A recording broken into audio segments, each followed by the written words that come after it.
Assalamualaikum warahmatullahi wabarakatuh. Perkenalkan, nama saya Ahmad Quranam. Saya dari Program Studi Manajemen Universitas 17 Agustus 1945 Jakarta. Dalam video kali ini saya ingin membuat tugas proyek tentang analisis studi kasus manajemen public relation. Yang pertama yang akan saya bahas yakni tentang sebuah perusahaan ya. Untuk nama perusahaan di sini kita sematkan karena untuk menjaga reputasi sebuah perusahaan tersebut. Yang pertama dari profil PTA. PTA sendiri bergerak dari bagian finansial, merupakan perusahaan penasihat keuangan yang independen yang didirikan oleh 3 orang CEO yang berbackground finansial. Pada tahun 2013 perusahaan ini didirikan oleh yang berinisial AA, IH, dan FD, di mana PTA sendiri mengakomodir berbagai kebutuhan klien yang berhubungan dengan masalah keuangan, asuransi, manajemen cash flow, perpajakan, dan hukum, dana pensiun, dan dana pendidikan hingga asuransi. PTA juga memberikan input finansial yang merujuk pada kondisi keuangan serta objektif dalam setiap klien yang menyesuaikan kepada tren analisis ekonomi terkini. PTA sendiri menyediakan layanan konsultasi secara offline maupun online, dan juga bentuk aplikasi yang bisa diunduh dari Android. PTA juga dianggap sebagai salah satu konsultan keuangan yang memberikan banyak ilmu mengenai keuangan yang relat dengan kebutuhan masa kini. Untuk analisis masalah sendiri, di mana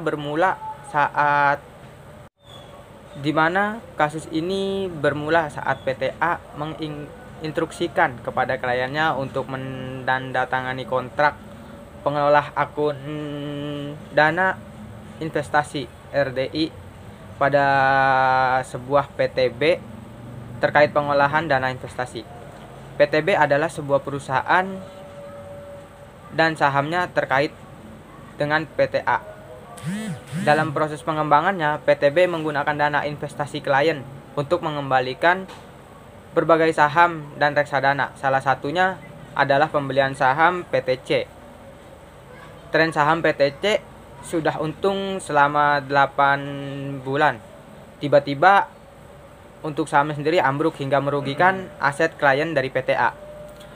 Penyebaran virus klien ini sebenarnya memicu persetujuan klien lain untuk mengaku sebagai korban PTA. Dan masalah tersebut akhirnya dilaporkan oleh sebuah klien kepada pihak berwenang. Kelompok kerja waspada investasi atau SWI juga mengambil tindakan dan menghentikan seluruh operasional penasehat keuangan. PTA juga diduga terlibat dalam kegiatan konsultasi investasi tanpa izin, manajer investasi atau perusahaan sekuritas. SWI juga memblokir situs web, aplikasi, dan media sosial dari PTA melalui Kementerian Komunikasi dan Informasi. Dalam hal ini, manajemen PR-nya adalah dari CEO-nya sendiri. Dari CEO PTA ini yang berinisial AA mengumumkan permintaan maafnya kepada klien, pemangku kepentingan, dan masyarakat luas melalui Instagram pribadinya, dan menyatakan bahwa PTA siap untuk mengikuti peraturan hukum yang sesuai.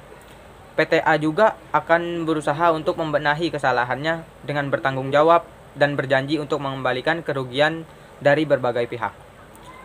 CEO PTA juga menjelaskan bahwa masa depan perlu menerapkan standar komunikasi yang lebih jelas. Ia juga berjanji untuk menemukan solusi terbaik untuk keadaan finansial kliennya saat ini. Public relation dalam pengembalian kepercayaan publik kepada perusahaan ialah PTA perlu menerapkan standar komunikasi yang lebih jelas.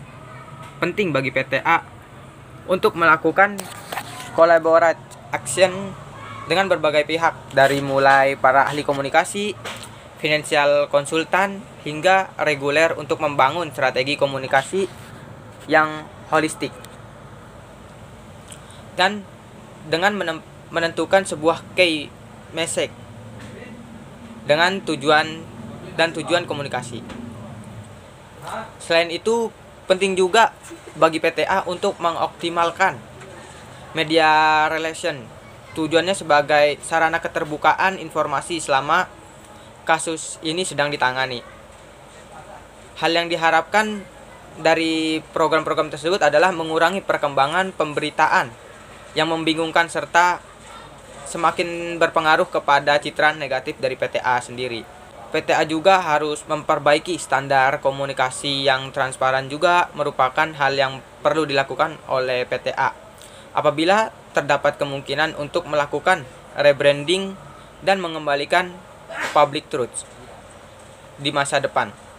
Karena PTA sendiri telah memiliki brand image yang kuat dengan positioning sebagai financial advisor yang modern dan aktif di media sosial.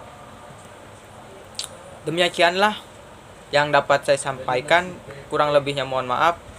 Wassalamualaikum warahmatullahi wabarakatuh.